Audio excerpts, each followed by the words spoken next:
अस्सलाम वालेकुम। Welcome to my channel. I am doctor Shahida कमल।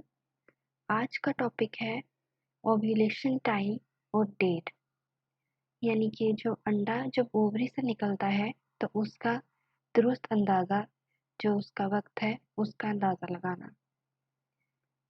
जो एक मैच्योर एग है या एक जो पूरा अंडा होता है वो ओवरीज में से महीने में एक दफ़ा बाहर निकल के आता है।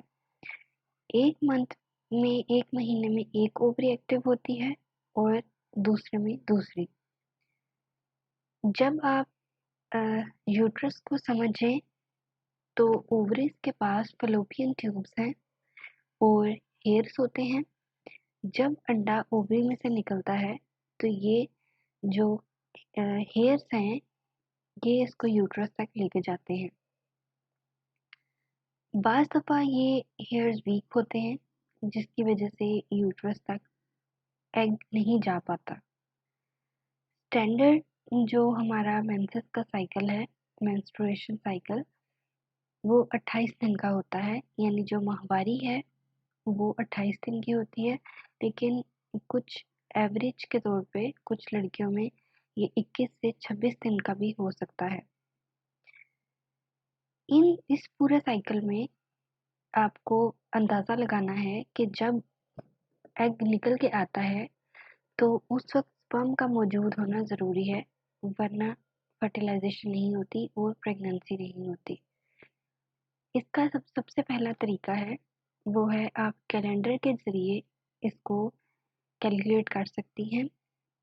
यानी कि आप कैलेंडर के ऊपर डेट को मेंशन करें जिस दिन आपको पीरियड्स आए थे और जितने दिन वो रहे थे, यानी कि 6 या 7 दिन या 5 दिन, तो आप उसको डेज़ को वहाँ पे उसके ऊपर टिक का निशान लगा दें।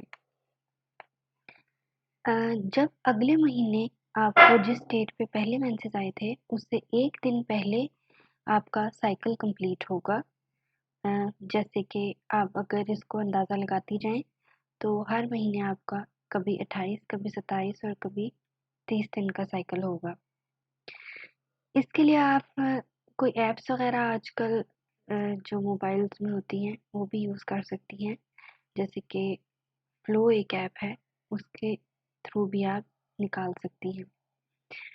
इसका तरीका ये है कि 28 डेज़ का अगर आपका साइकिल है तो आपको इसमें से 18 माइनस करना है, या अगर 30 डेज़ का है तो 18 इसमें से माइनस करने हैं, तो आपके कम से कम दिन आ जाएंगे।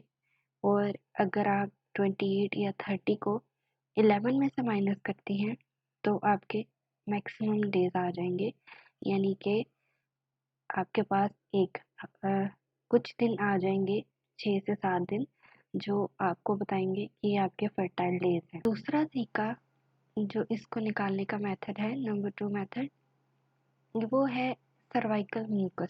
यानी कि जो आपकी यूट्रस का जो अगला हिस्सा है जिसको हम अंदाम निहानी या फर्ट कहते हैं, वहाँ से जो आपके फर्टाइल डेज हैं उसमें एक थिक और स्टिकी सा म्यूकस रिलीज होता है।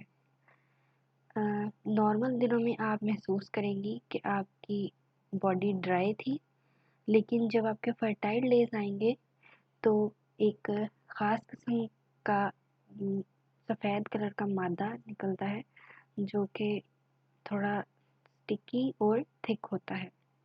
ये एक प्रोटेक्टिव लेयर है।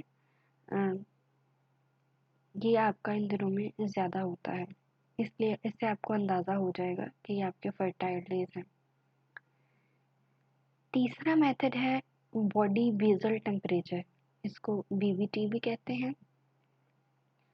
नॉर्मल दिनों में जो आपका बॉडी टेम्परेचर है उससे जब आपके फर्टाइल डेज या जिन दिनों में एग रिलीज होता है उन दिनों में आपका बॉडी टेम्परेचर थोड़ा सा ज़्यादा हो जाता है। आजकल डिजिटल थर्मोमीटर्स हैं, उनसे आप चेक कर सकती हैं। और टेम्परेचर अगर जो बेहतरीन तरीका है वो ये है कि आप सर्विक्स या वजाइना में रख के एग्जैक्ट इसको मेजर करें, लेकिन ज़ुबान के नीचे रख कर भी इसको मेजर किया जा सकता है। नॉर्मली जो बॉडी टेम्परेचर है वो 96 टू 98 डिग्री फ़ारेनहाइट रहता है, लेकिन अगर आपको कोई बुखार या कोई और प्रॉब्लम नहीं है तो आपका जो ओव्यूलेशन के डेज़ में बॉडी टेम्परेचर है वो 97 टू 99 डिग्री फ़ारेनहाइट हो जाएगा, और सेंटीग्रेड में नॉर्मली 35.6 से 36.7 डिग्री सेंटीग्रेड होता है, और ओव्यूलेशन में 36.1 से 37.2 डिग्री सेंटीग्रेड हो जाएगा। अगर आप ग्राफ बनाएं और उसमें आपको वाज़ेह चेंज नज़र आएगा कि जो आपके ओव्यूलेशन डेज हैं उनमें आपका बॉडी टेम्परेचर राइज हुआ होगा। उसके बाद ओव्यूलेशन टेस्ट भी किया जाता है। इसके लिए 2 तरह के मेथड्स हैं, जिसमें यूरिन टेस्ट भी है और सलाइवा टेस्ट भी है। जो आपको किट मिलती है उसमें आप अगर यूरिन टेस्ट करें तो उसमें जो ल्यूटिनाइजिंग हार्मोन है वो ज़्यादा आपका यूरिन में होता है, जिससे पता लग जाता है कि ओव्यूलेशन हुई है। इस किट को OTK भी बोलते हैं, ओव्यूलेशन टेस्ट किट। और ल्यूटिनाइजिंग हार्मोन आपका ओव्यूलेशन में या जब आपका एग रिलीज होना है, LH हार्मोन ये सबसे ज़्यादा होगा। ज़्यादा बेहतर है कि आप सो के उठने के बाद कम से कम 5 घंटे की नींद के बाद अपना यूरिन टेस्ट करें, क्योंकि जब नॉर्मल दिन में आपका बॉडी टेम्परेचर और यूरिन का जो कंसिस्टेंसी वगैरह है वो चेंज होती रहती है। इसमें आप ये देख सकते हैं कि 2 लाइंस आपको नज़र आएंगी, जो अगर आप वैसे नॉर्मल डेज में टेस्ट करें तो जो 2 लाइंस है वो इतनी प्रोमिनेंट नहीं होती, लेकिन जब आप यूरिन टेस्ट करेंगे अपने ओव्यूलेशन डेज में तो जो 2 लाइंस हैं वो थिक हो जाएंगी और बहुत प्रोमिनेंट हो जाएंगी। ये आपको बताएगा कि आपका एग रिलीज हो गया है और आपके ओव्यूलेशन डेज हैं। इसके अलावा आप सलाइवा में भी कर सकते हैं टेस्ट, लेकिन इसके लिए माइक्रोस्कोप में आपको देखना पड़ेगा, जो कि घर में तो मुमकिन नहीं। आपको किसी डॉक्टर वगैरह की लैब से ही करवाना होगा, इसलिए ज़्यादा बेहतर है कि आप यूरिन मेथड से करें। आप बेहतरीन तरीका ये है कि आप इन सब तरीक़ों से इन सब मेथड्स के थ्रू आप अपने ओव्यूलेशन डेज कैलकुलेट करें, उनको निकालें, अपना बॉडी टेम्परेचर भी मेजर करें, और उसके बाद आपको बेहतरीन पता लग जाएगा। अगर आपके मेंसेस रेगुलर नहीं आते तो जो एक और मेथड है वो ये है कि डिटेक्टिंग इनफर्टिलिटी, यानी कि आप इसके लिए डॉक्टर के पास जाएंगी और उसको बताएंगी कि मैं अपना ओव्यूलेशन टाइम किस तरह से कैलकुलेट कर सकती हूँ, क्योंकि मेरे मेंसेस रेगुलर नहीं। इसके लिए आपका हार्मोन्स टेस्ट होंगे, जिसमें FSH है यानी कि फोलिकल स्टिमुलेटिंग हार्मोन, और प्रोजेस्टेरोन और एस्ट्रोजन। ये सब हार्मोन्स प्रेगनेंसी के लिए ज़रूरी हैं, और इनकी रेशो से पता लगेगा कि आपका एग रिलीज़ हो रहा है या नहीं, और फिर डॉक्टर आपको मेडिसिन देंगी।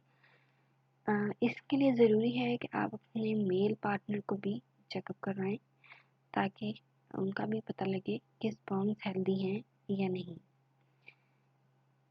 क्योंकि स्पर्म्स को 2 से 5 दिन का टाइम है जो फीमेल बॉडी में वो रह सकता है, लेकिन एग जब रिलीज होता है तो 1 से 2 दिन यानी 12 से 24 आवर्स बॉडी में रहता है। इसलिए अगर उस वक्त एग को स्पर्म नहीं मिलेगा तो फर्टिलाइजेशन पॉसिबल नहीं। अगर आप हमारे चैनल पर नए हैं तो हमारा चैनल को सब्सक्राइब करें और बेल आइकन को प्रेस करें, ताकि आप हमारी आने वाली नई वीडियोस का नोटिफिकेशन हासिल कर सकें। और अगर आपको ये वीडियो अच्छी लगी है तो please like and share this video. Last में अगर आप कोई राय देना चाहते हैं या कुछ पूछना चाहते हैं तो कमेंट कीजिए।